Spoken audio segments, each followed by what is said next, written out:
Hi,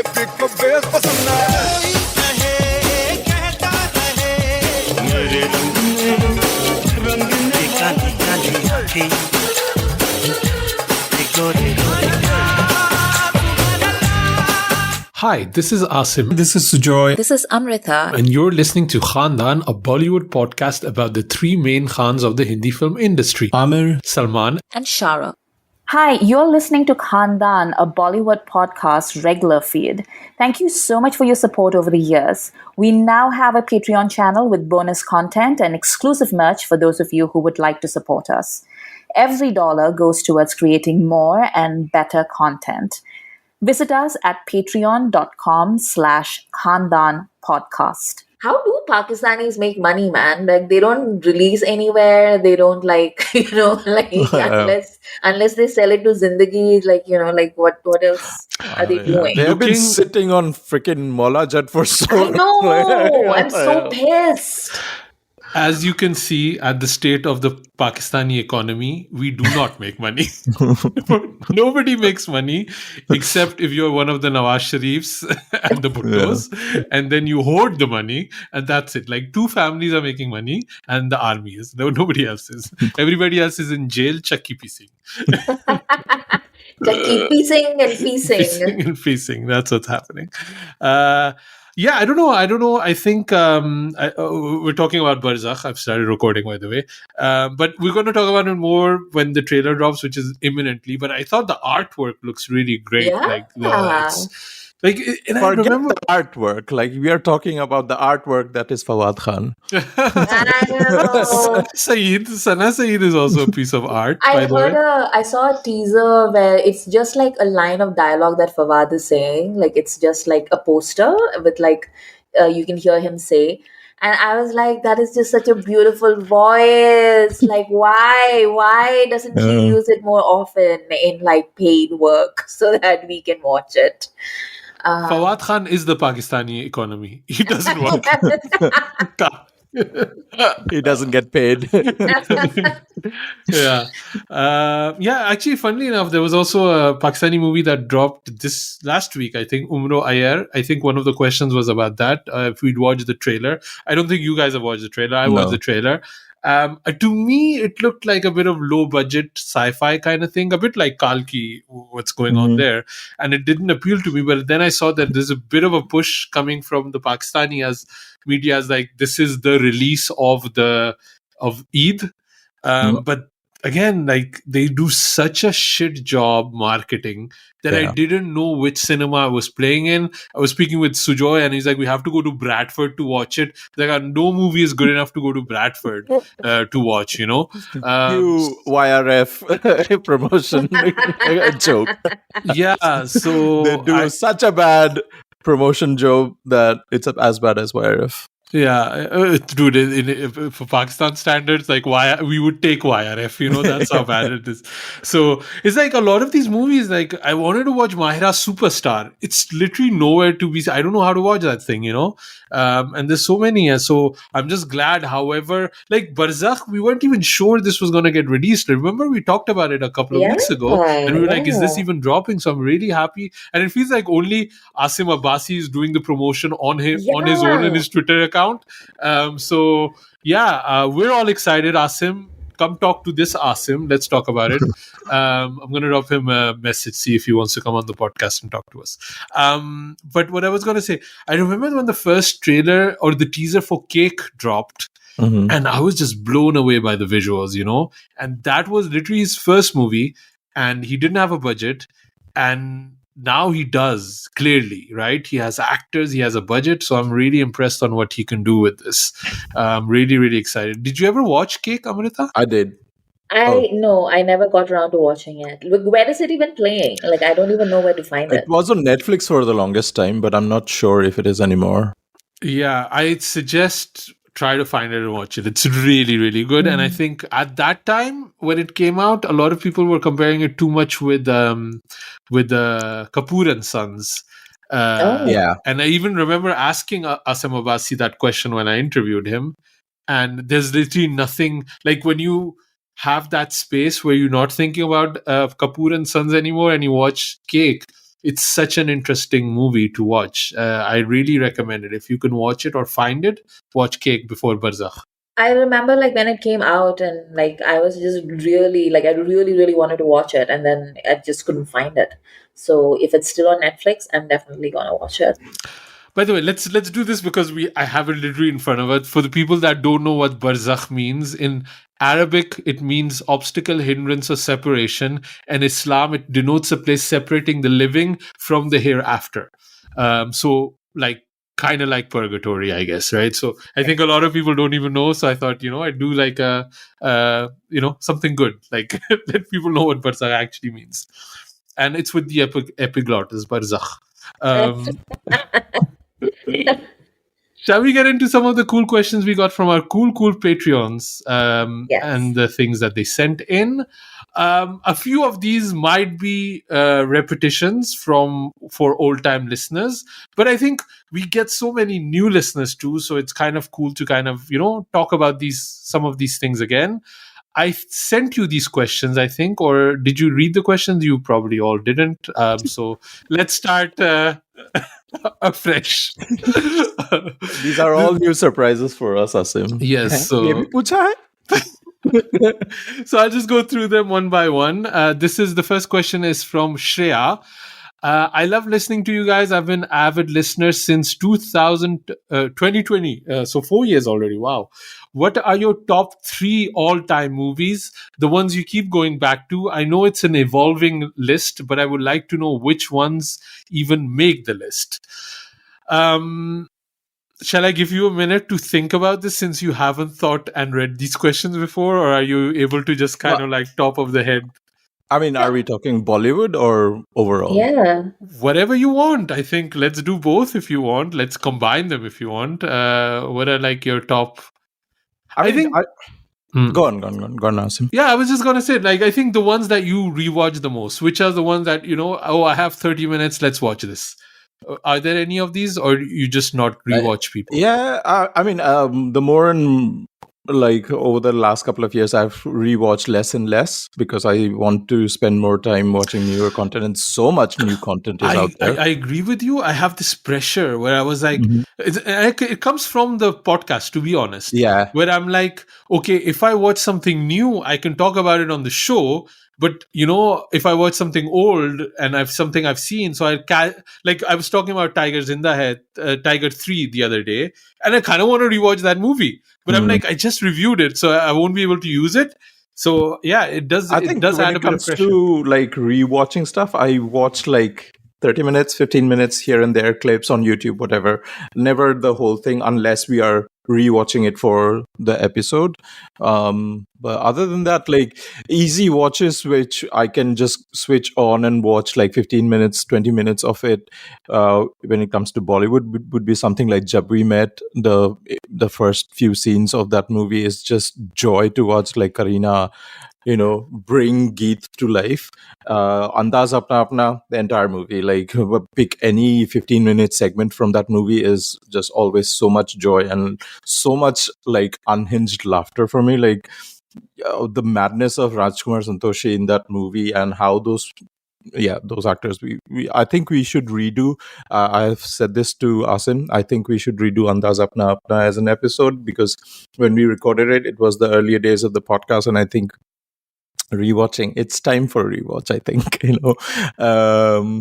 And like Sholay, perhaps Amar Akbar Anthony, like bits and pieces of those movies, like all the masala bits, all like Kader Khan dialogues from Dulhe Raja and all of that. Like I live for that.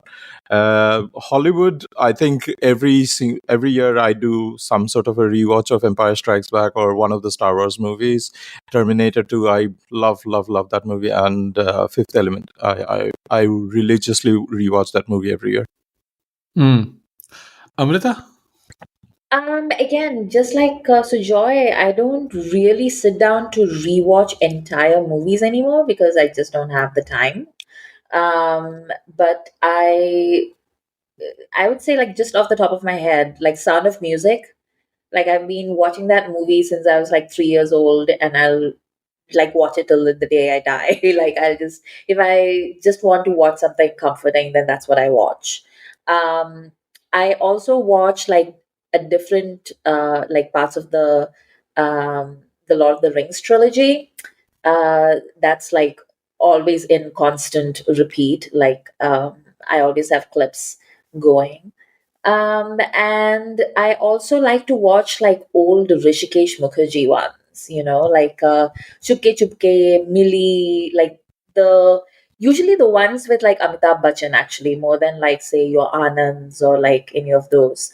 I love the ones with like Amitabh Bachchan and Joya Badri, and like those are like my comfort ones. Like especially Millie and Chupke Chupke, those are like two of my favorites. And I'll just like watch like clips, and sometimes I'll just watch because like we're Hindi film viewers, so there's always songs. So like for example, ended up making Asim watch Chalti Ka Naam Gadi because I rewatch like the songs from that movie all the time, like all the time. I love them. It's And quite good. It's quite good. Top notch. I will never forget till the end of time, like, the expression on both Asim and his wife's face as they sat through and going like, why is Amrita making us watch this? No. Big You have offer. the highest bar. Like, I've been podcasting.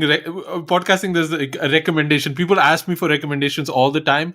My Uh-huh. recommendations are like -10 compared to Amrita's recommendation, which are +100 for my wife. So if Amrita suggests something, my wife is watching it, whichever version it is in, no subtitles, my wife will watch it. And she'll be like, yeah, this is quite good. Amrita recommended it.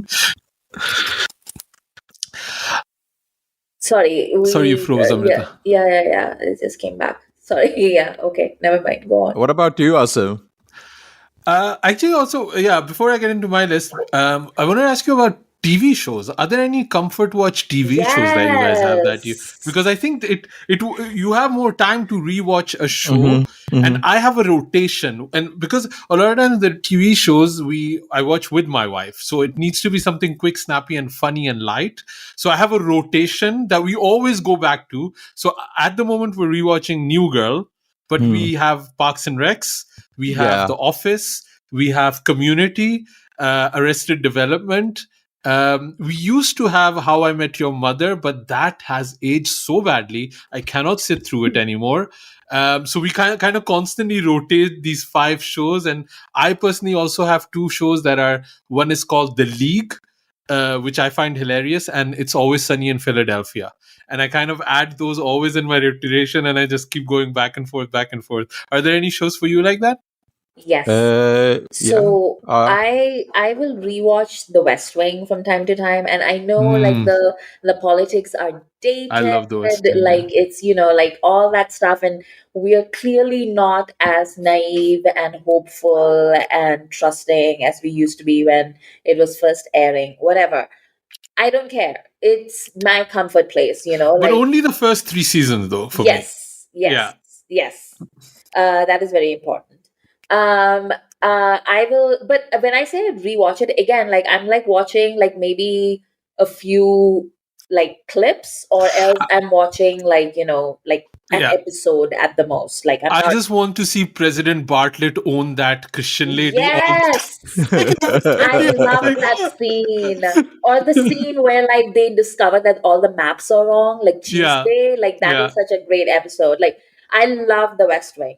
Yeah. I will rewatch clips from Law and Order and Law and Order SVU like Mhm. all the time. Like I know exactly who did the murders. I know like all of I don't care. I will rewatch it. I And you're will like also 10 minutes into the episode, a murder has been found, but like 20 minutes more to go. Like, दाल में कुछ काला है, अभी कोई और murderer निकलेगा. Then I also love the David Suchet Hercule Poirot. That is my jam. Like I will like that is something that I will watch from like beginning to end. Like I will just like go right through it. I love it. And then there is a 80s Pakistani drama called Dhoop Kinare, which I don't know if any of you have seen it, but it Yeah. used to be it was the rage back in the 80s, right? And we used to get like the signal from Pakistan in Delhi. So we used to like watch it. Like that's how I watched like a whole bunch of like Pakistani dramas. And Dhoop Kinare, I will rewatch every few years. Like I will watch from like beginning to end. I love it. And there's also a Chinese historical revenge drama called Yangshi Palace, Oh, which you've talked about that one, yeah, yeah. I talk about it all the time. Like I watch clips from it all the time. Like that's really comforting as well. So Joy, what about you?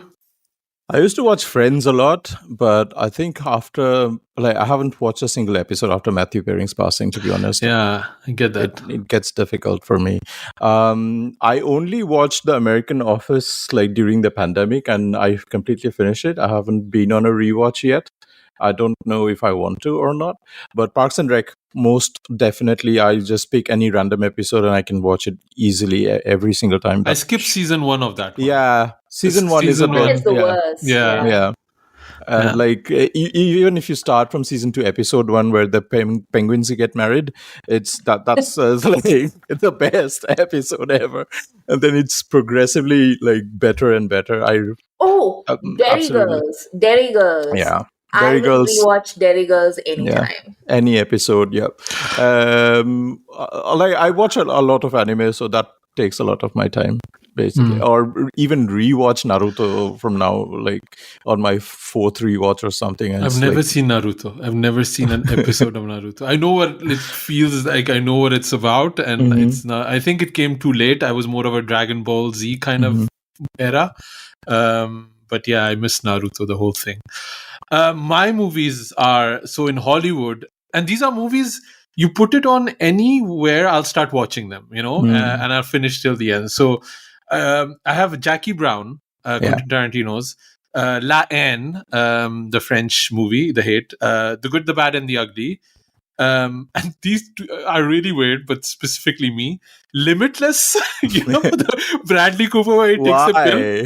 I don't know. I just love that movie. And then Source Code. This is another one, like where he's on a Duncan loop. Jones. Gyllenhaal is on a loop. I love loop movies. Like even Looper, I love. Looper is a fucking amazing movie. So good. Looper is so good. Any Ryan Johnson movie. I love all of the Knives Out movies. I love his first one, Brick. Brothers Bloom. These are but specifically those in a thing. And then in Hindi, again, a weird list for me. I guess I think the ones that I have over here. Should I actually ask you guys? Should I ask you? What do you think is on my list? Let's see how good you know me. Like, give me a few. What do you think might be on the list? Andaz Apna Apna. Yeah, you got it. Tiger. No, it's not on there, but close. Okay. Salman. Yeah, Salman is definitely on there in a few avatars. Yeah. Bajrangi Bhaijaan. Yes, Bajrangi is on there. Yeah. So my list is Namak Halal, Mr. India, Jagga Jasoos, Barfi. I kind of put them two together. Bajrangi Bhaijaan. This is the Salman Khan list. Bajrangi Bhaijaan, Veer Gatti, and Baghi. The old Baghi. I was about to say Veer Gatti, but I thought it was too far-fetched even for us. So 2 movies we actually still haven't done on Khandaan Podcast yet. Imagine when those drop, how crazy I will be going. Oh, God. And then any Karan Johar movie and any Farah Khan movie. Those 2, yes, gold standard for me, Well, I don't know about Tismar Khan. I don't know about...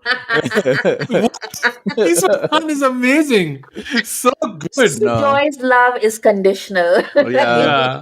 Even for Farah Khan, my love is like Mehuna and Om Shanti Om. Do you know how big Tismar Khan is on TikTok, guys? You have no clue. That Katrina scene where she's like, where is my purpokis? No, where is the Garib Hindustani's khoon paise ki kamai? Why is so big, guys? It's so big on TikTok. It's amazing. So yeah, Shreya, great question. That's kind of our list. Next question I have is from Meher. Can we pick your brain on what are your thoughts on the cinema of today? Is it me, or are we really again in the revival of chocolate heroes and heroines sans the sexism and toxicity, of course?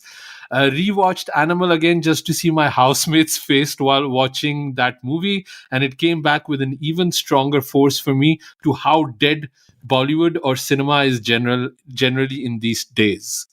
Um, yeah, Amrita making that face when we mentioned Animal, and then Amrita was the one who picked it for her 2023 best movies of the year.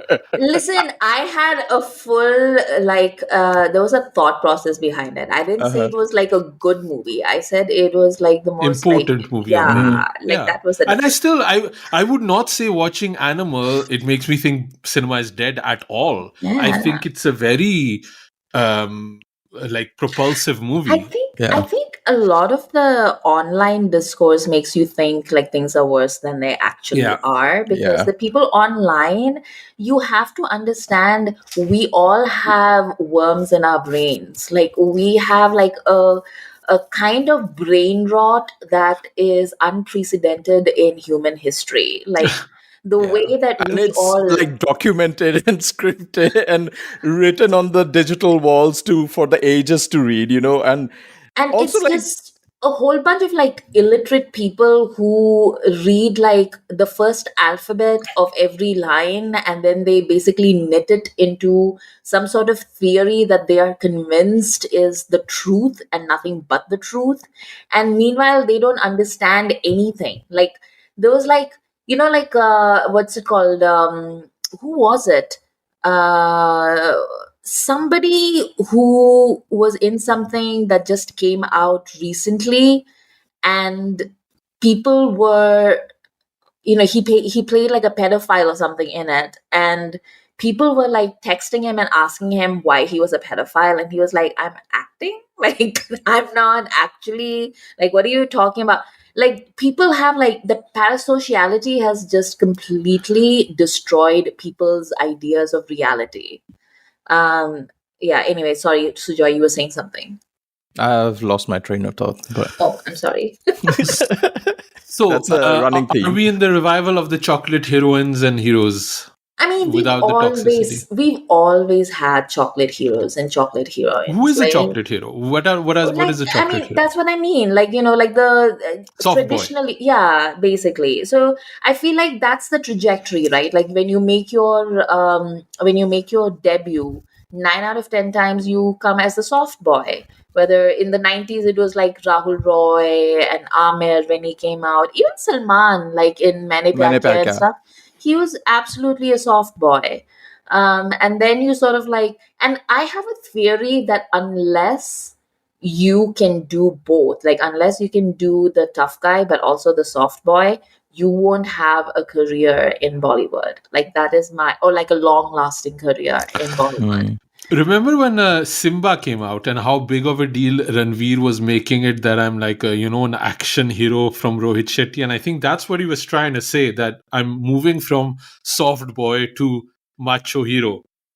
And I Yeah. think it's because he's a very calculated person in terms of his career. So I think he made that step actively. And I think for him, it was a big thing, I think. Yeah. But yeah, like who's in the soft boy era at the moment? I'm like Vicky Kaushal, I think maybe Ishan that's Khattar. Ishan Khattar. But have they struck it big yet? Yeah. I mean, the problem is not whether we are in a soft boy era or whether like cinema is dead. The problem is like, where is the younger talent? I Like there mean, is we literally literally we literally talked about Nobody's Watching Ishq Vishk Rebound, which is the soft boy movie that, right? A soft boy, soft girl Yeah, movie, right? but I mean, And like in every genre, even with like Ranveer or Ranbir and everything, like when they came on the scene, people were excited. People were just like, "Wow, like who is this? I want to see more of this guy." Um, who do I feel that way about? Like Taj I love. Tajdar Haram at the moment, he's the one that has it, right? I mean, like, I really love Avinash Tiwari and Siddhant Gupta and like their work and everything, but I'm not like pining for them, like where did that go? Also, I need to shout out Siddhant Chaturvedi in that Ittifaq song, Yeah, which yeah, is a banger. A yeah. banger. I Yeah. enjoy watching this dude dance. I really enjoy it. He has like this weird gangly thing going on. I kind of like it because I saw him in that Kho Gaye Hum Kahan song too. I Mhm. want to see you Yeah, dance. He yeah. had some Yeah. moves there, and he's got some moves here in this John Travolta suit he's wearing. But I like it. dude, Vamika Gabi, like, wow. Like, what a freaking star that woman is. I want to see more of her. Like, she's gorgeous in it. She's great. I think I want to see more of her work, to be honest. I feel I see too much of her on other things, but because the last Khufia, she was great in Khufia, right? Yeah. Yeah, and in Jubilee. Yeah, Do you Jubilee, remember she her was in great. Jubilee? Yeah, and I think this is a question we'll get to later on a bit. So I'm not sure, Meher, I don't know if we agree or not if there's a Chocolate Boy Hera revival. I mean, forget chocolate or soft boy movies. Like, we are not making enough movies to That's begin the with. question. The sample size is so, low for Yeah. us to Yeah. decide what's a good one or not. Yeah. Specifically, sidebar for Amrita. Girl, we need your perspective. Should I pronounce it? Girl, we need your perspective on the new season of Bridgerton. I know, not the platform पर और कहाँ पूछूं. First of all, never do that again.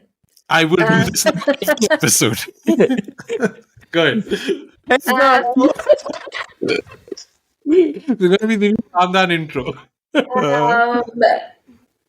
Yeah, like this was not my favorite season. Like it was fine. Like I'm glad, and like Nicola is a Goddess. like an absolute goddess. She's just like dang, she's just like, yeah, like if I ever went gay, I'd go gay for Nicola Coughlan. Put Like, my wife's name out of your mouth. Sujoy and me will keep fighting over Nicola. But yeah, like I'm sorry, like I know he has like rabid fans, but Luke just doesn't cut it for me as Colin. Maybe it's because like I remember Colin from the books, and like Penelope and Colin in the books are like a good 10 years older than they are on the show. And that's like a very different vibe. So I don't know. I didn't really like it was fine. How about Bonita Sandhu? Pranita Sandhu? Yeah, she's in this, no? Or is she not in She's this? in like one scene. Really? What? Oh, bless her. She's so pretty. She is. Yeah, I don't watch Bridgerton. Do you watch it, Suya? You seem to No. be very much. Or you just talking about like memes and like interview appearances of Nicola pretty much. Coughlan? Okay. Yeah, I just watched the scenes by Nicola Coughlan, and I'm like, yeah.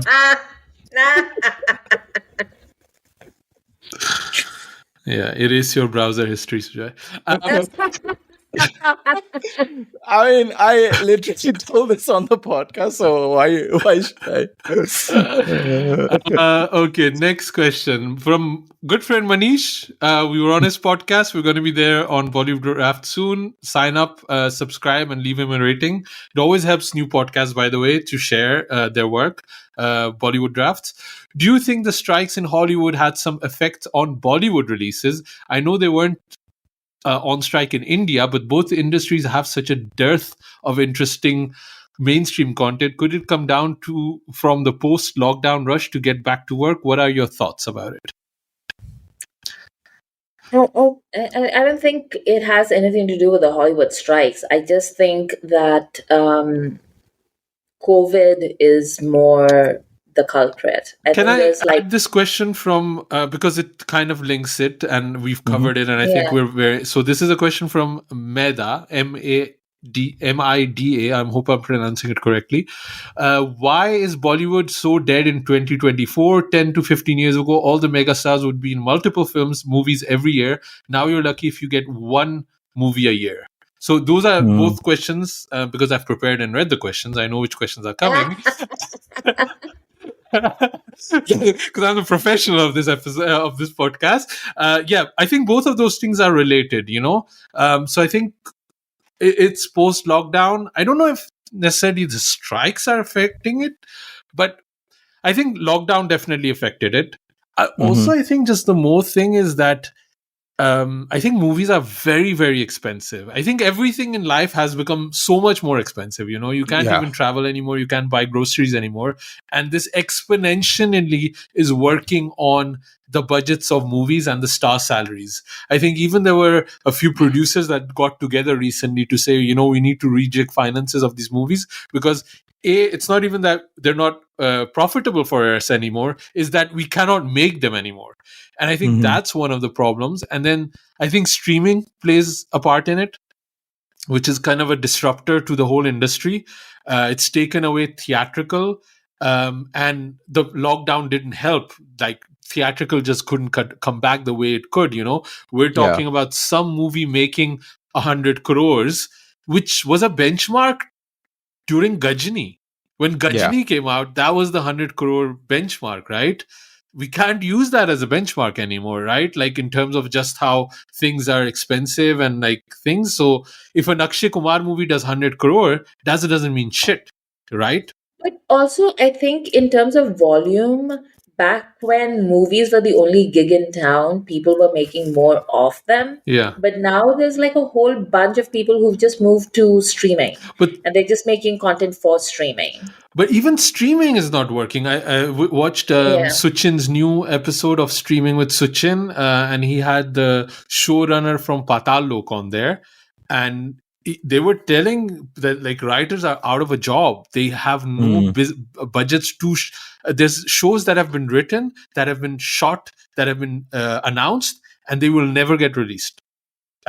So that's kind of the state of the industry. Isn't that political rather than like anything else? It could be budgets. It could be they don't have the money to promote it, like the way Maharaj dropped, right? Like on streaming, like how are they even, spending money on this, and I remember when a movie that I liked, coming back to it, Aurangzeb dropped. Remember how much fun I was making of that? Like Yasha just dropped it on streaming and that was it.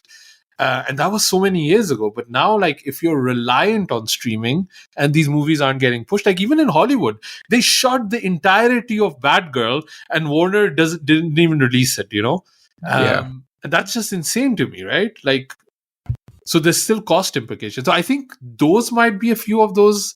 Sujoy, what do you think? Do you think there's any other reason that I maybe forgot? I think the whole distribution model has changed, and audience acquiring to attract them to buy tickets to fill seats in the cinema. That whole thing has completely changed since the pandemic, and so like audiences' viewing behavior has changed.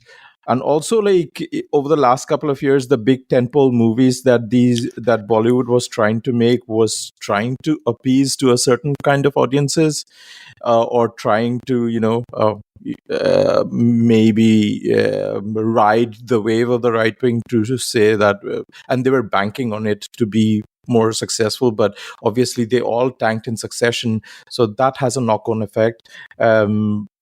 And I think there is a lot of moving parts in this sort of dearth of movies, or the drought of content that we are seeing at the cinema.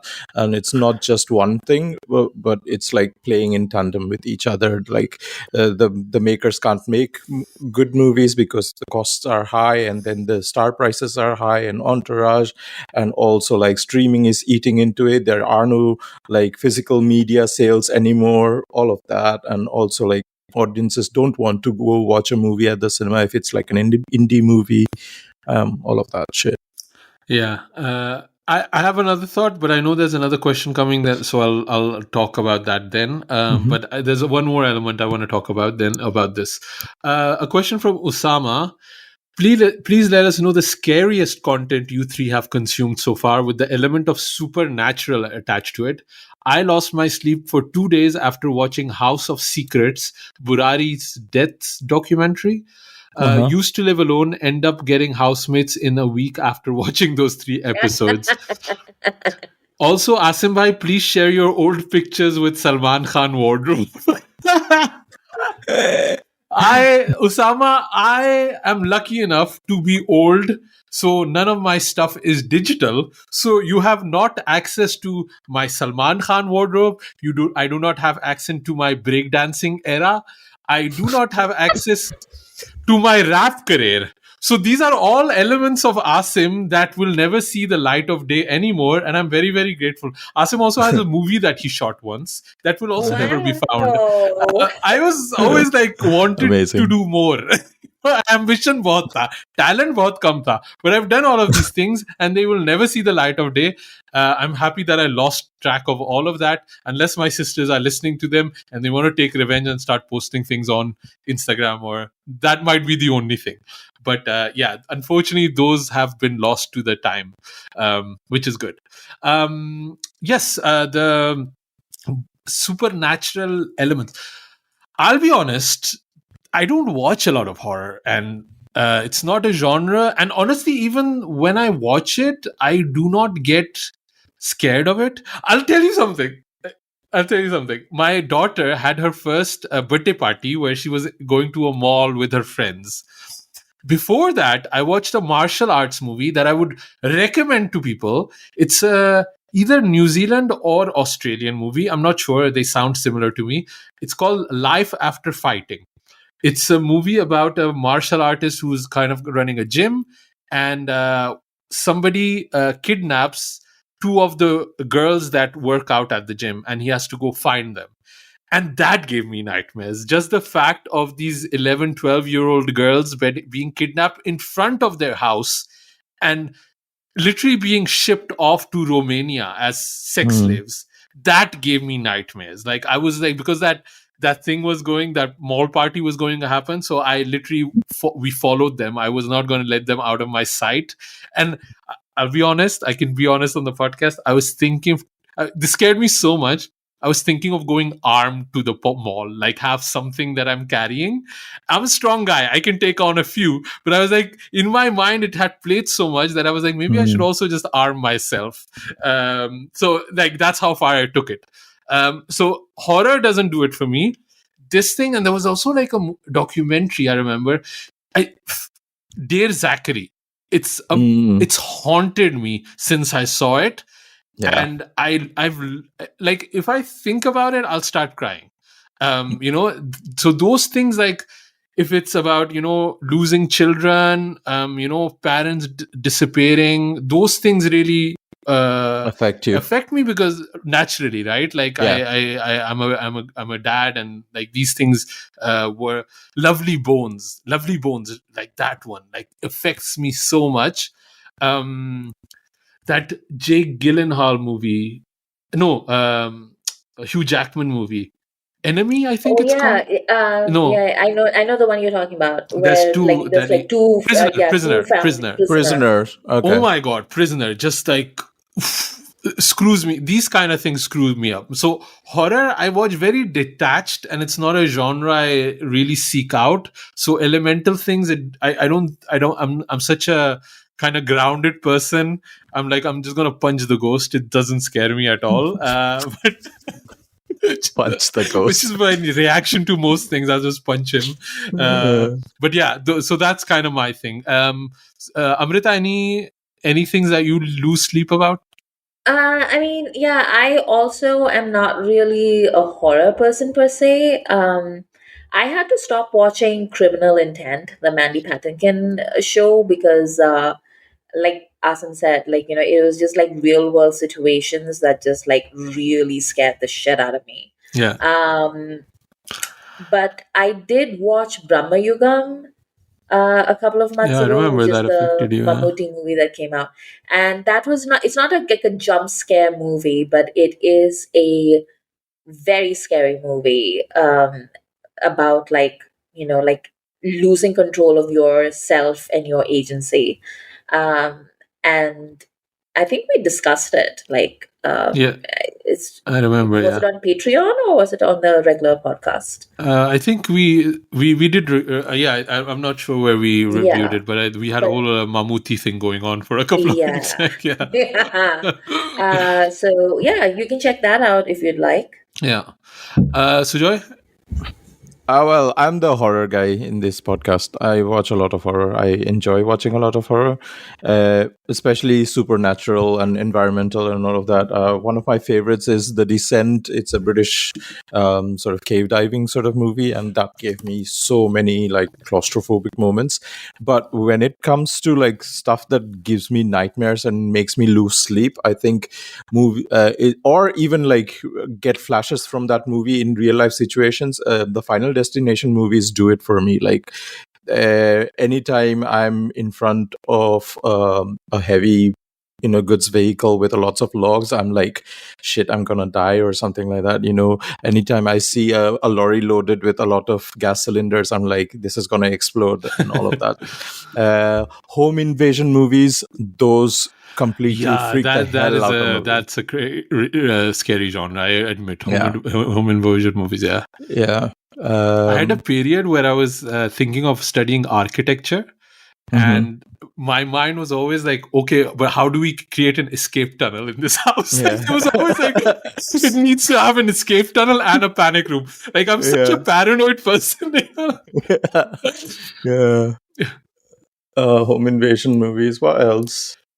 I think about the Burari deaths. I have to say that there's a certain element to how true crime things are shot that I can find very creepy. Especially, I feel sometimes they can revel a bit too much on violence of women. I remember there was a Ted Bundy show that came out not too long ago. I watched one episode and I was like, I can't watch this. This is just like very exploitative for me. So those violence against women is also something that I'm like, it needs to be. Yeah. The Burari one, it's actually a really good documentary. It's about this family in Delhi that all were found hanging. I remember one you morning. talked about it on the show. Yeah. I remember It's a pretty good one, actually. Yeah. Sujoy, anything else? No, I think that's it pretty much. The other question from Meda that I'm coming back to, because I'd combined the question with the previous one. What projects do you think each of the Khans should do next? This being Khandaan. I think, honestly, they're doing exactly what they should be doing, to be honest. I think King looks interesting. I think that's what it's called. Shah Rukh's next one with Suhana. And I think also Salman has gotten his ass in gear again. It seems to be he's working with Atlee, and they're working on this, maybe a movie with Ranveer Singh, which would be crazy if it happens. That could be cool. And I think Sikandar is also, I don't know if that's Sikandar, if there's another one. Sikandar is something else that he's working on. Sikandar is a favorite of my names. If my daughter was a boy, I would have called her Sikandar, which she hates, but I've said this before. So cool connection between Salman and me continue. So Amir, I don't know what he's doing, and I think it's good that he stepped away a little bit. I think this break was needed for everybody, and I think it's smart of him. He's doing that Lahore movie, right? Yeah. That partition movie. I think that's what he's doing next. Yeah. I would like to see the Khans come together. Save Bollywood. Make a movie with all three of them. What kind of movie we've talked about this? What kind of movie would you want them to make? I don't know what kind, but I 100% would not want them to do like a spy thriller or any of those, like Doom or like one of those. Like, I don't want to see one of those. I would love to see something in which like they have like extensive periods where they're like a bromance. You know what? Like a bromance. Like, where did the bromance movies go in Bollywood? Like, I don't see them anymore. I would love to see them do like, I don't know, Ajnabi, Dosti. like a romance. like Salman, Shah Rukh, and Amir by Zoya Akhtar.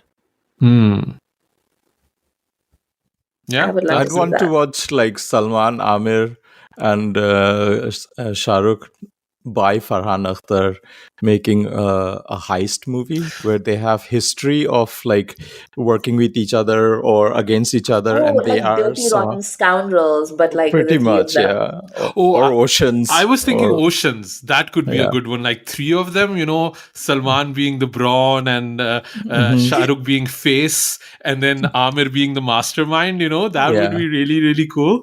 That and the other thing that I would maybe like is like a proper like a dirty western, like the good, the bad, and the ugly, Oh, like really yeah. dirty, like or even like make it a gangster genre like Satya, but make it a western.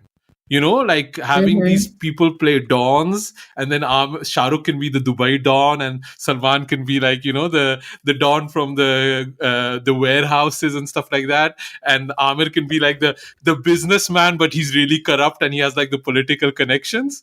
Like, and then they at the end they fight on that building in Kuala Lumpur where there's the bridge in the middle? They fight on The top of that, and then the jet comes in and Katrina saves somebody. I would go watch that, like yeah, that could be really, really cool. Or like Katrina ki Petrona. I had to put Katrina in there somewhere, right? Or like just a comedy, like a really good Rajkumar Santoshi type Yeah. comedy. That could But be. I feel like in theory, I'm like, yes. But in practice, I feel like I would stab myself in the eye like every single minute of that movie because all three of them are like none of them know how to play the straight man. Like all of them are Yeah. like very much like, like the comic. Can I? So, I was watching a bit of clips, and there was that scene in Phata poster Nikla Hero where Shahid Kapoor is driving and Salman is in the car. It is so funny, guys. It is so funny. It is the most hilarious thing. Salman is so good at comedy. You don't even know what I'm talking Yeah. about. I'll have to send that clip to you guys. Salman is so good at comedy. Why does he do like good comedies anymore? I just miss that. Amir hasn't done a comedy in ages, right? Either. Lal Singh Chadda.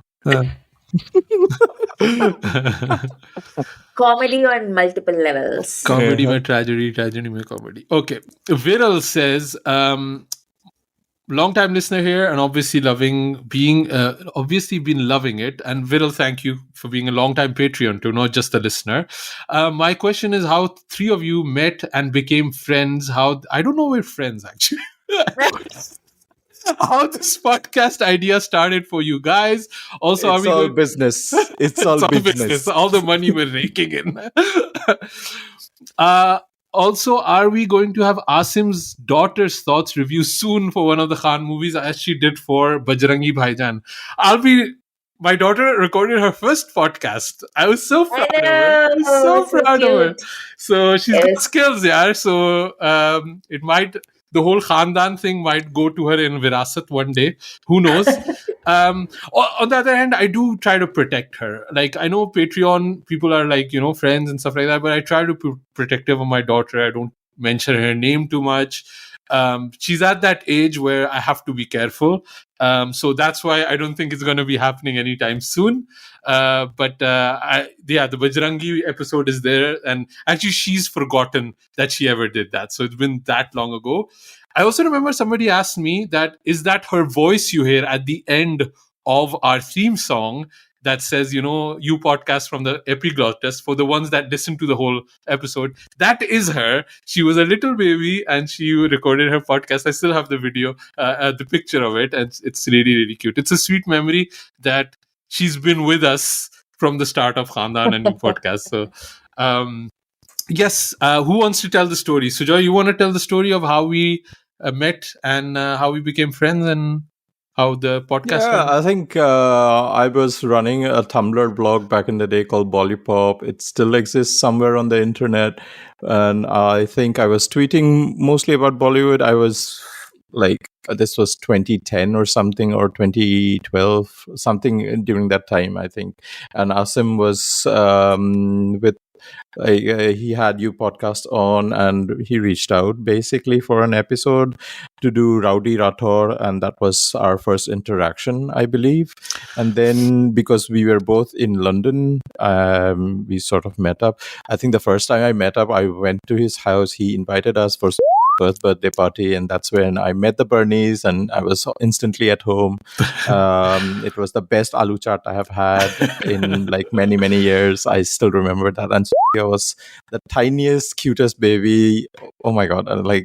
Really, like I have vivid memories of that birthday party. And then I think Amrita, you were doing, you were studying here for a while, and that's when we met with Ausemi at Nando's, I believe, right? With Bollywood fan. If Nikki, she's actually Nikki, passed away since. yeah, She During passed away COVID. during the COVID. during COVID. Yeah. Nikki was visiting London, and we all met up, and we just instantly hit it off. And the Khandaan story, I think Amrita should tell why Khandaan and what happened after that. Well, after that, like we were I think we were like I think we all showed up very begrudgingly because we were just like, oh, like because Beth was like, oh, you guys should meet up, and we were all like, all right, fine, like we'll go for half an hour, and that's why we were at the Nando's in the first place, because all of us were just like, Yeah, it'll be, like, Beth fast. is the Kevin Bacon between us, right? Yeah. We all know Beth, and Beth knows all of us, and that sort of Yeah, top and friend then Beth. and then we just sat there for like I think 2 hours just talking to each other and just like laughing like idiots. And then after that we just started like hanging out a lot more. And then so the thing that you have to know is that if you know Asim, you know his entire family. Or at least that's how it's been with me. So like I ended up like being friends with like his sisters, his wife, his daughter. Like I was just like hanging out. And then at one point, Asim sent an email to Sujoy and me and was just like, hey, would you like to do a podcast series about the movies of the three Khans? And I'm going to call it the Khandaan. And I was like, that is the best name in the history of all names. Like, I just wanted to be a part of a podcast called Khandaan. Like, I was just like, that is amazing.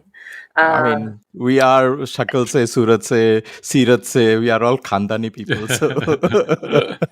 And yeah, like we just started off. And I think like when we first started off, we would have these conversations all the time where we'd be like, oh my God, like I hope this is a success and it's not just like all our mothers who are subscribed to it. I remember that, yeah.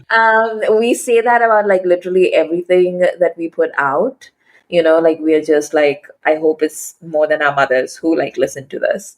And it's been such a joy to just watch the Khandaan family grow over the past like 5, 6, 7 years.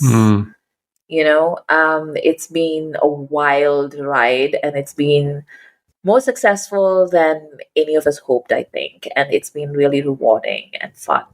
So, and thank also you all. like I have to like sort of rewind a bit, and the difficult period of the pandemic, I guess that was a good time for the podcast. Maybe not so much for our personal lives. We were going through shit at the time, and we had each other during that time through the podcast. And it's kind of poetic in a way that the podcast really grew during that period, because we were also making a lot more episodes during that time, and we found our own community in a way. Yeah.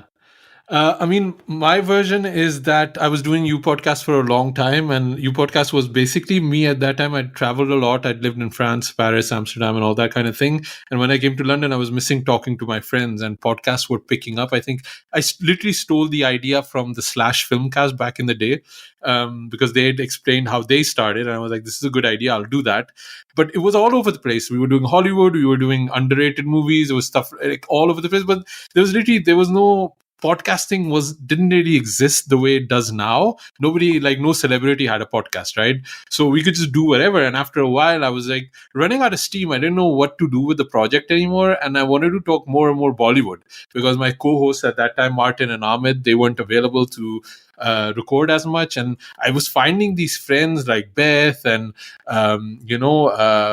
Shakila, Filmy Girl, all of these friends that some have stopped blogging about podcasts or stuff about Bollywood, but at that time we were doing a lot of it. That's where I met Paresh from the Curry Smugglers.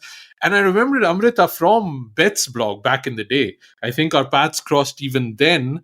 But I think interactions were a bit, I think Amrita from the start has always been very careful who she interacts with online. And I was not. And she failed with us. Is the filter. I know that really well. The Nando's chicken tricked her. And I know the moment I fell in love in a way, friendship-wise, with Amrita is that Nando's moment, because I had brought the selfie stick to take a picture.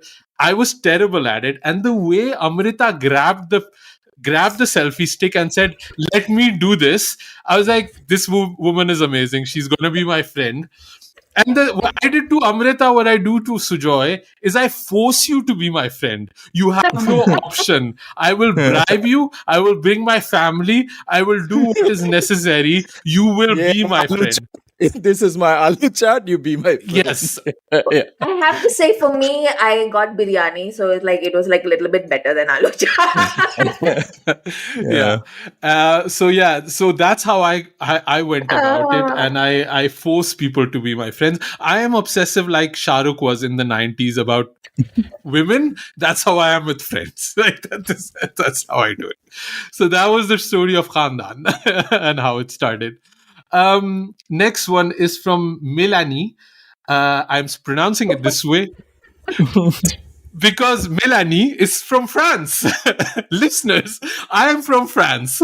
Listeners, since last year, and love you all. I feel most of the actors of this generation think that doing serious film acting is the main way to be recognized as a good actor, and therefore there are very few stars actors who are giving us joy on screen. What are your thoughts on this?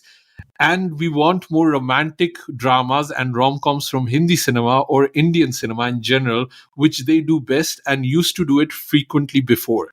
And this is the question that I said I wanted to get back to, because I think this is something that it's not necessarily rom-coms. What I would like Bollywood to do more is low-stakes cinema. And I think it's kind of the same problem we had with Marvel back in the day, is that nerds like us, when we were growing up, we were like, oh my god, wouldn't it be cool that there was like an amazing Spider-Man movie, or there was like an Iron Man movie? And then we got them, and then we got so much of them that we were like, please, like, stop it. Like, spare us enough. Yeah. And I think in a way Bollywood was the same way, where I was like, man, I want this masaledar action, make me go to the cinema, I want to see item songs, and I want to see big set pieces. And suddenly that's all Bollywood is giving us, and I was like, I think it's enough. I think I got it. Give me break ke baad. Give me, like, and I think that's what we need. We need low stakes that they're easy to churn out one after the other. Amitabh, Akshay, Salman. We love those guys because they were literally doing 4 movies a year. If ek nahi chali, they go to the next one. Okay, in French, if un marche pas, on va au prochain. But I think that's what we want. And I think if Varun Dhawan cannot make a movie for 3 years, what the hell is he doing, right? Yeah. And I think it's not just him, it's the economics of it, right? But also, like, this is what really gets my goat about the star kid, nepo kid, whatever ecosystem thing, right? Because these are people who don't need the money.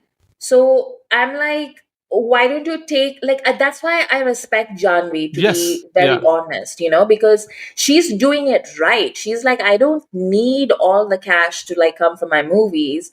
I can basically work for like peanuts, and therefore I will put my energy and my time into all these different types of cinema. And she, like, she might not be like the best actress out there or anything like that. I'm not making that claim whatsoever.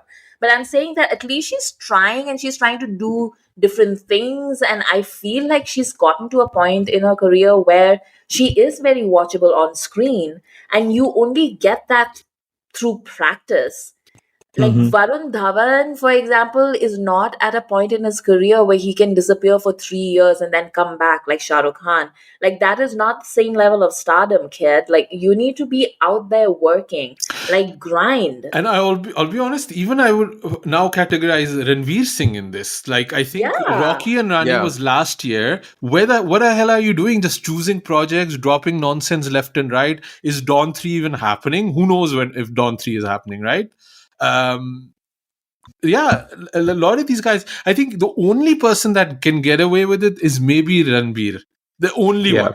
But even Yeah. he dropped 2 last year, right? And Yeah. he has a baby and stuff like that. But like, I'll go back. I don't think ever Ritik Roshan should have done his career the way he did.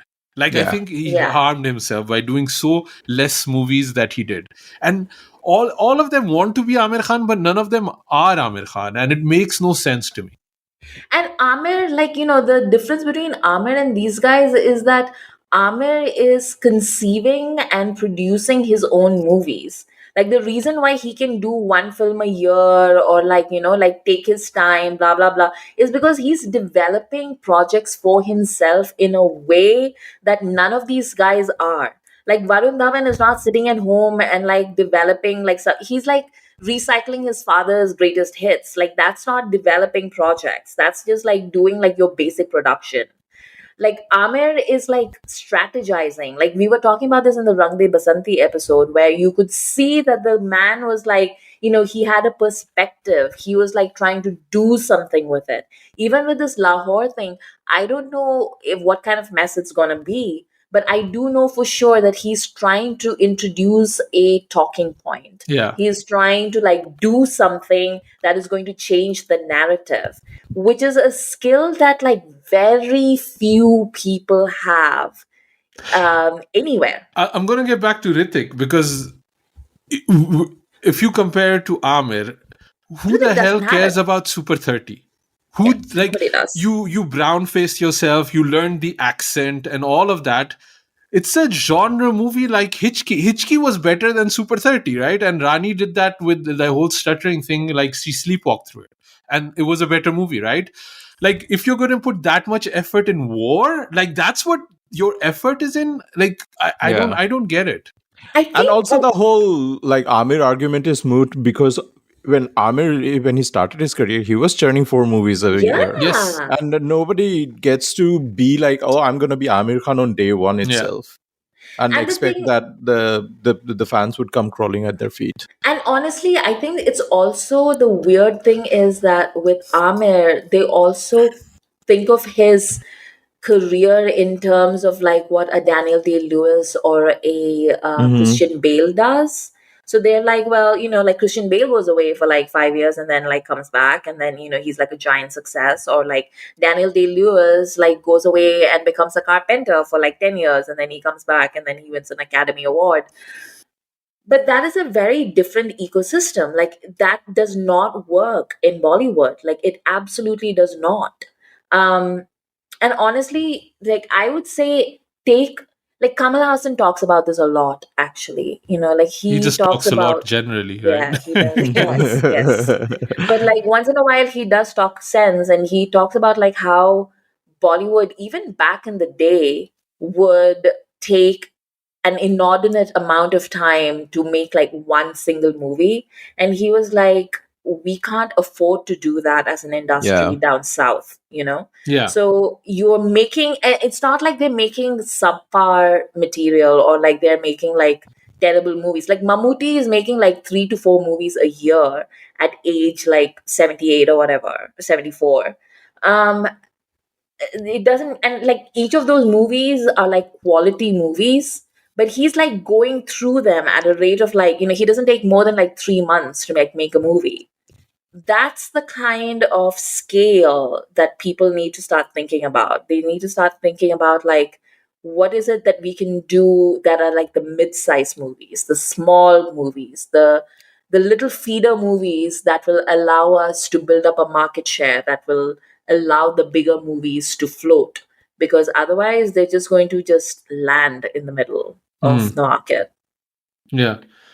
And then specifically to talk about the lack of rom-coms, right? And I think, again, this is a problem in Hollywood as much as it is in Bollywood. I remember there was an interview specifically talking about this. I don't know if it was Karan Johar or it was something like that, about the difficulty of making rom-coms is that there's no barriers anymore to love as there were before. It was always against parental consent, right? That was the love stories. Or then it became, in the recent year, it became like more of a caste-based issue, right? Like that's the only reason why people cannot be together anymore. But now you have, if you can, have live-in relationships, you can have more openness to different spectrum of the sexuality. You've made those movies already. What other obstacle is there to make in a romantic movie? And I think that's something that they haven't been able to crack, to make those epic rom-coms. And I think even in Hollywood, I think it's a problem, because they also haven't been making those kind of Julia Roberts kind of movies that they used to make, Notting Hill, and I think the only one was that the one with Sydney Sweeney that came out last year, and the guy from Hitman, Glenn Powell. But even that genre has kind of died away, because making something interesting about love has become more of a challenge. I think that was the theory I heard. I think Melanie specifically said more Rocky and Rani Premalu, which also is a couple of years old. No, Premalu is like. Oh, sorry, I'm thinking about the other one. Right. But yeah, what do you guys think specifically about like rom-coms? I know we miss them. But even Rocky and Rani felt very fresh, right? Like it was like, wow, we haven't seen this kind of thing in a while. I don't subscribe to the concept that the ideas need to be fresh. Like, I don't think so. I think perspectives need to be fresh. I think the writing needs to be fresh. I think like ideas are basically as old as time. It's basically the same thing, and it's always of interest to people who are watching it. Like, who doesn't like a good rom-com? Like, what's wrong with you if you don't? Yeah. And I imagine parents are still being bitches about, marrying whoever you want. I don't think that has gone away necessarily, right? So, I don't know. Sujoy, could they make a rom-com about your love life? No. It's so dysfunctional, there is no story. Maybe a true crime documentary. Oh, maybe I should delete my browser history. Okay, final question from Miranda. I love to hear your fantasy movie. Not the genre, but rather the movie that each of you wishes Bollywood would make and release theatrically, not direct to streaming. Sort of like what you would order off a Hindi film menu. Oh, I think we veered into this a bit with the Khan kind of thing. But what would you like to see? What is the genre? If Farhan Akhtar ever got off his smug ass and made Jile Zara, like, that would be my fantasy movie. I'm so mad at Farhan. I'll be honest, I'm so mad. Like, I saw something about the Lakshya re-release, and I was like, dude, like, should I slap you back into the director's chair? Like, what is going on? Like, what? Yeah, it's like, it's basically the Akhtars and only one Khan, Farah, but I would like that trio of cousin directors to please make more movies. I think Farah can get a budget. I think that's what's happening. I think that's the problem. Because she can't?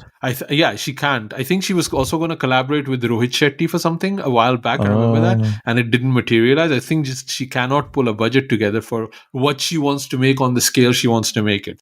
And I think that's just kind of the sad problem of the economy at the moment, maybe. Yeah. The thing is, I mean, we don't expect Farah Khan to make a movie and it's going to be an indie rom-com kind of a movie. It has to be a Farah Khan spectacle, right? And And yeah, she should get the budget, but I don't know. In a way, Rohit how it Shetty goes. was smart about that, right? Like the way he did it, like create his own company and just produce it himself. And Farah But just I couldn't mean, do that the same wouldn't way. Farah do it through Red Chilies though? So then, like, her biggest expense would be Shah Rukh, and that would get eaten. I don't think even Shah Rukh wants to take on those risks. Maybe I don't know. I don't know what Too many offensive jokes. I don't know what Red Chilies is doing. To be honest, I don't feel it's like a machine that's creating a lot of content or making a lot of has a big footprint on cinema at all. Well, they did Jawan, so they're Gauri Khan is happy doing interior decoration. Yeah. So yeah, what kind of genre movie would you like to make if you could pick and choose any kind of movie? Let's not do the Khans because we literally just did that part. But let's think about women. We had Crew, we had Gile Zara. What would you like to see? Would you like to see a badass action movie with women? Would you want to see I don't know, some older actresses have some disease and coming to terms with the end of their lives? What do you Jesus. Gender flipped Sholay. That would be interesting. Gender flip Sholay. Who would you cast in the gender flip Sholay? Deepika and Katrina. Right. And Asim is taking notes immediately. and Karishma Kapoor playing Thakur. Ooh. Yeah. Okay. What about you, Surya? I don't know.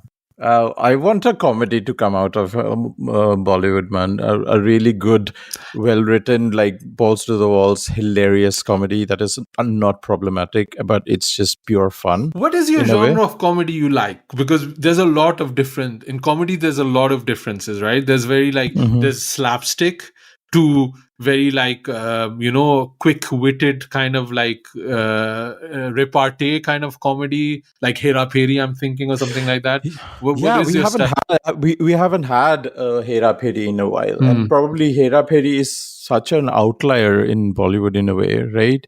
There were so many movies that came after Hera Pheri which tried to recreate that magic, and in some ways succeeded but partially, like Garam Masala, Bhagam Bhag, and the Welcome movies. Even they are all subsets of the Hera Pheri that came before it. And I think nothing has reached Hera Pheri in my eyes in the 2000s. I think we need something for today that is on that level, the level of chemistry between the actors, the writing to just sparkle with every scene, and nothing to flatline during any of the scenes. That Akshay Kumar be present, not do it he's doing any other pan masala ad or something like that. Yeah. I think I want to see more of Varun Dhawan do more smaller movies, even we spoke about comedies, but even remember that movie with John Abraham called Force? Remember Force? That was not a big action sequence where there's a whole go down fight and jets are flying in and stuff like that. It's one cop taking, or Dum. Remember we were talking about Dum, Vivek Oberoi? A small scale, two guys fight, just duking it out. Everything becomes a world saving event. Yes. It doesn't need to be that. Yeah. So I'd like Varun to do something like that. I also would Varun to take over the Akshay Kumar mantle a little bit, the comedy mantle of him, that Hera Pheri that we're missing, that kind of thing that I'm missing. I'd like to see Ranveer into more approachable roles. I think he puts on too much. I feel it's too much all the time, a look, an accent, a hair, and I want him to tone it down. I think that would be really good. Hrithik, Ranveer, I would like to see more of them working. I think their instincts are good, but they need more of the work. Start just with 2 movies instead of 1 in 2 years. That kind of work I would like for them. I would like to see all of the women that have gotten babies and gotten married to come back and start doing more movies. Thinking of Anushka Sharma, obviously, Deepika, but also they deserve a break. I understand that too. I want to see Katrina more. I want to see Katrina-led projects more. That Katrina superhero movie, which is never going to happen, I would like to see that too. I want to see I want to see Janvi in a rom-com with an amazing dance number. Like an amazing dance number. I Yeah. haven't seen that yet, like a Hawaii kind of thing, or the Chalbaz Rain song, that kind Yeah. of thing. That I would like to see. Who else? Sonakshi Sinha is doing good in streaming. I feel more streaming work for her. Maybe she's getting married apparently. Good for her. Who else do we have? Sarah, I've kind of also said that she would be good in those kind of 90s Govinda movies, but they're not making them. Also low stakes, that could be. I think she could actually gel well with Varun. They haven't really. She did, right? Like in Judwa, right? yeah. Yeah, but that was Judwa. Like I think there's something there, energy wise, that could work. But I think Varun might too much have a Benji energy towards her, which knowing Varun's things. I want to see Ibrahim in a balls out action movie launch, like Kimat or something like that. Yeah. Kache Dhage. That's what I want to see. Like long curly hair flowing in the air like his dad. Like just get into the Nepo thing. Not try to disassociate with it, just own the thing. And I think that might work for him. Yeah, those are my thoughts about it. I have one question. I think we should do it because we did everyone and it kind of leads on. Last one. It's going to be a quick one. This is from Kevin. As a non-Desi, my intro to Bollywood was with the man who rejected Avatar, Govinda. I naturally moved on from his style of cinema, but recently had a what happened to him to that guy moment.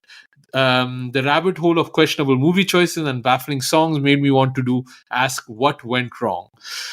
I think I wanted this because we're kind of leaning into that era of low stakes and Varun Dhawan, and I just mentioned charisma with Sara Ali Khan. What do you think happened with Govinda? And Govinda just launched an app also recently. I think Govinda's era just passed, to be honest. I think there are moments that you can kind of have that energy going and then it goes away and it cannot come back. And you do not have the skills to build on top of it. You don't have the work ethic. And I think he's burned too many bridges politically. For sure. So all of that has created the situation he's in. In a way, I feel like him and Subhash Ghai are very similar in that way that their era of cinema has just passed and it cannot come back anymore. So I think that a lot of bad choices, a lot of bad management of his career and not having the skills to be able to flip it in any other way. I think that's what happened to Govinda. I just discovered something on Govinda's IMDb page. He's credited for a scene in Jagga Jasoos which got deleted. Yeah, I remember that. I think the last big movie that I saw Govinda was either Kill Dil and then maybe Holiday, which was the Tupaki remake. And I think he also did Ravan, right, with Mani Ratnam. Those were supposedly going to be his comeback into show business, but none of them really landed. And then what he was good in was that movie with Saif Ali Khan called Happy Ending. Remember that one? Where he was playing a spoof of a hero and he had these painted six-packs and stuff like that.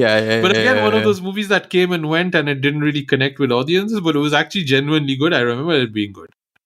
I think he is basically his own biggest enemy. Yeah. Because I remember when Kill Bill came out and everybody was trying their level best to give him his comeback. Like the word of mouth was so positive. Everybody was geeking out. Like Ranveer and Arjun Kapoor were both like so thrilled to be working with the Govinda. And Govinda was... I think it was Ali Zafar, no? No, was it Ali Zafar Rajan in Kill Bill?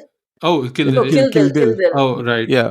Was it Arjun Kapoor? Was it? Oh no, it was Ali Zafar. You're right. Yeah. And they were just like so geeked out at like sharing screen space with him, and he like like he really brought it as well to the screen, like the swag, like he was just like he was eating up the screen. And then he just basically, like, all the stories started coming out about him just being difficult on set. And then like people would go up to him and offer him like other supporting roles or like villain roles, and he'd be like, well, I'm a hero, like I only work like as a hero. And I'm just Yeah. like, you gotta understand, like what Asim was saying, that when your time has passed, you gotta adapt, which is why Anil Kapoor still has a career, Yeah. Yeah. And I think that's basically what happened to Govinda. He's still waiting for that lead that is never gonna come. I think Anil Kapoor just works very, very hard, right? Like he's Yeah. apparently Yeah. taking on Big Boss. And I think that would have been a good Govinda thing to maybe just take on that and create that connect with the audiences that Salman created actively after his court cases, right? Or Katrina created when she started Instagramming, right? Like when you lose that connect with the audience, you need to rebuild it. And I don't think Mhm. Govinda ever put in the effort to do that. So I He's think making an app. yeah. Like I joked, he's gonna drop an NFT soon too. When the Yeah. when the moment of NFT and app is done, that's when Govinda's gonna get into it. Well, I think we covered a lot. I think this was really, really fun. And thank you for everybody that sent us a question. Everybody that sent a question is part of our patrons. They support our work, and this is why we get to do what we get to do. And plus, this is always a good time to just answer these questions and kind of interact with them. I really like doing this episode. It was fun. Amrita, where can people find you online? You can find me on Twitter at AmritaIQ. Sujoy? You can find me on Twitter, Instagram, and TikTok at 93K, and you can follow Khandaan Podcast on all our socials at Khandaan Podcast. Don't forget to subscribe to our YouTube channel. We are nearing 1,000 subscribers. That'd be great if you could subscribe to our YouTube channel. We also drop our episodes there. Great. And thank you for listening. We'll be back with a new episode very soon.